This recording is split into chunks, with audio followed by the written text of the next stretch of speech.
Hello everyone, I hardly welcome you again on versus academy. आज की video में हम बात करने वाले हैं डेडलॉक को हैंडल करने की मेथड्स को लेकर। ऐसी कौन कौन सी मेथड्स हैं जिसके बेस पे हम डेडलॉक को हैंडल कर सकते हैं। न केवल हैंडल कर सकते हैं बल्कि अगर डेडलॉक डिटेक्ट होता है तो उसकी रिकवरी भी पॉसिबल है। और इसी से रिलेटेड टेक मेथड्स को हम आगे कवर भी करेंगे जिसका नाम है बैंकर्स एल्गोरिथम। तो समझते हैं पहले कौन कौन सी ऐसी एल्गोरिथम्स हैं जिनके बेस पे डेडलॉक को हैंडल किया जाता है।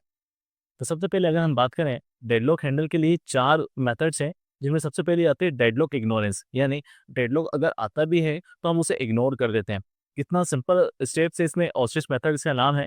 इसमें हम क्या बात कर रहे हैं, if system hang ignore and restart system. मतलब अगर डेडलॉक आती है और प्रोसेस को कोई रिसोर्स नहीं मिल पाता, फॉर एग्जांपल वेव नहीं मिल पा रही है एग्जीक्यूशन के लिए, तो सिस्टम हैंग करता है। अगर ऐसा हो रहा है कि सिस्टम हैंग कर रहा है तो हम क्या कर रहे हैं, सोल्यूशन के लिए हमने प्रॉब्लम को ही रिजॉल्व करने के लिए प्रॉब्लम को इग्नोर किया और सिस्टम को रीस्टार्ट कर दिया है। तो अगर आप इस टाइप के सिनेरियो को जनरेट करते हुए देख रहे हैं तो आप वहाँ पे ऑस्ट्रिच मेथड का यूज़ कर रहे हैं। और जिसमें हम किसकी बात कर रहे हैं, डेडलॉक इग्नोरेंस की। यहाँ पे हम देखें तो रेयर अकरेंस होती है not right to code to handle this type of deadlock. यानी इन टाइप के जो डेडलॉक्स हैं उनके लिए कोई कोड राइट नहीं किया गया है कि हम उसे हैंडल करने के लिए कोई कोड लिख सकें। इसलिए सबसे बेहतर तरीका क्या है कि अगर सिस्टम प्रॉब्लम क्रिएट कर रहा है तो सिस्टम को रीस्टार्ट कर दीजिए और जिससे उसका क्या होगा, डेडलॉक जो होगा वो इग्नोर हो जाएगा। सेकंड, अगर हम बात करें डेडलॉक प्रिवेंशन को लेकर, तो डेडलॉक प्रिवेंशन में हम क्या कह रहे हैं, try to resolve either all और at least one of the four condition. जो हमने नेसेसरी फोर कंडीशंस देखी थी जिनमें सर्कुलर वेट था, नॉन प्रेपचर था, सर्कुलर वेट के साथ हमने देखा था कि होल्ड एंड वेट की सिचुएशन थी। तो इस टाइप के सिनेरियो जनरेट होता है तो उस केस में क्या प्रॉब्लम है कि आप किसी एक प्रॉब्लम को सॉल्व कर दीजिए 4 कंडीशन में से, या फिर सारी की सारी अगर सॉल्व हो सकती है तो बेटर है। यहाँ पे एक एग्जांपल भी दिया हुआ है। एग्जांपल के लिए हमने यहाँ पे बात करी टू प्रिवेंट सर्कुलर वेट, यानी 4 कंडीशन में से एक कंडीशन जो लास्ट कंडीशन है सर्कुलर वेट की, उसको रिजॉल्व करने के लिए कहा गया है a process can request in increasing order. अगर प्रोसेस रिसोर्स के लिए रिक्वेस्ट कर रही है और वो इंक्रीजिंग ऑर्डर में रिक्वेस्ट कर रही है तो सर्कुलेशन जो वेट था या जो वेट हो रहा था किसी न किसी रिसोर्स के लिए जो कि एक सर्कुलर पाथ तैयार कर रहा था, उस पाथ में काफ़ी हद तक रिजॉल्वेशन मिल जाएगी। और ऐसे में क्या होगा, क्योंकि इंक्रीजिंग ऑर्डर में बात हो रही तो P1 प्रोसेस पहले काम करेगी, फिर P2 प्रोसेस रिक्वेस्ट करेगी, फिर P3 प्रोसेस। तो ऐसे में क्या होगा, पहली प्रोसेस अगर कंप्लीट अपना एग्जीक्यूशन कर देती है तो वो प्रोसेस के पास जो रिसोर्स है वो फ्री हो जाएंगे और सेकंड जो इंक्रीजिंग ऑर्डर की प्रोसेस है उसे वो हैंडल करने के लिए यूज कर सकते हैं। तो इससे क्या होगा, सर्कुलर वेट जनरेट नहीं होगा और कहीं ना कहीं 4 कंडीशन में से एक कंडीशन को हम रिजॉल्व कर पा रहे हैं, जिसके चलते हम कह रहे हैं कि हमने डेडलॉक को प्रिवेंट कर लिया। आने से पहले ही डेडलॉक को क्या कर दिया, हमने प्रिवेंट करने की बात कर दी है। थर्ड, अगर हम बात करें तो डेडलॉक अवॉइडेंस, यानी डेडलॉक को हम पूरी तरह से अवॉइड ही करना चाहते हैं कि डेडलॉक आए ही ना।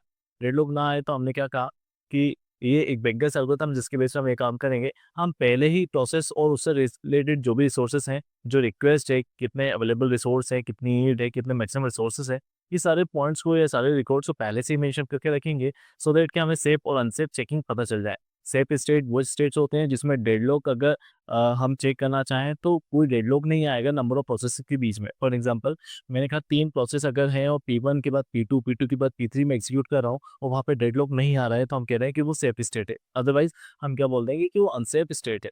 तो ये पहले से ही चेक कर लिया जाता है सो दैट ये डेडलॉक अवॉइड ही कर दिया जाए। एट द एंड अगर हम बात करें तो यहाँ पे डिटेक्शन एंड रिकवरी से रिलेटेड है। तो डिटेक्शन एंड रिकवरी में हम क्या बोल रहे हैं कि सबसे पहले हम डिटेक्ट कर पाएंगे अगर डेडलॉक होता है, डिटेक्शन मिलता है। डिटेक्ट होने के बाद हम क्या करेंगे, अब रिजॉल्व करेंगे किस तरह से रिकवरी की जा सकती है। 2 स्टेप्स हैं यहाँ पे या 2 मेथड्स कह सकते हैं। पहली मेथड के अंदर 2 स्टेप्स हैं। पहली स्टेप क्या है, फर्स्ट डिटेक्ट द डेडलॉक। सबसे पहले हमने क्या किया, डेडलॉक को डिटेक्ट कर लिया है कि हाँ हमारे जो प्रोसेसेस है वो कहीं ना कहीं डिटेक्शन में फंस रहे हैं या डेडलॉक हो रहा है, हम डिटेक्ट कर लेंगे।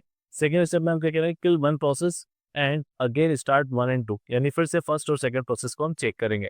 तो इससे क्या होगा कि अगर मान लो 5 रिसोर्सेस हैं और कोई पर्टिकुलर रिसोर्स के लिए कोई पर्टिकुलर प्रोसेस रिक्वेस्ट कर रही है और डेडलॉक सिचुएशन जनरेट हो रही है, डेडलॉक डिटेक्ट हो रहा है, तो हम क्या करेंगे, एक प्रोसेस को किल कर देंगे। एक प्रोसेस को किल करने के बाद क्या है, बाकी की प्रोसेस जो है वो कंप्लीटली अपना एग्जीक्यूशन कर सकते हैं। लेकिन उसके लिए भी हमने क्या कहा कि हम फिर से चेक करेंगे 1 और 2। ऐसा तो नहीं है कि एक प्रोसेस को किल करने के बाद स्टिल डेडलॉक की सिचुएशन हो, तो उसके लिए हम दोबारा चेक करेंगे। कब तक चेक करते रहेंगे, जब तक कि डेडलॉक हम पूरी तरह से रिकवर ना कर लें। सेकंड मेथड क्या है, सेकंड मेथड के लिए रिसोर्स का प्रिवेंशन कर दीजिए। यानी जो रिसोर्सेज हमारे पास हैं, अगर हम प्रोसेस को ये कहते हैं कि भाई आपने अगर कोई रिसोर्स को अपने पास रखा है तो आप तभी रिलीज करेंगे जब प्रोसेस कंप्लीट हो। नहीं, ऐसा नहीं है।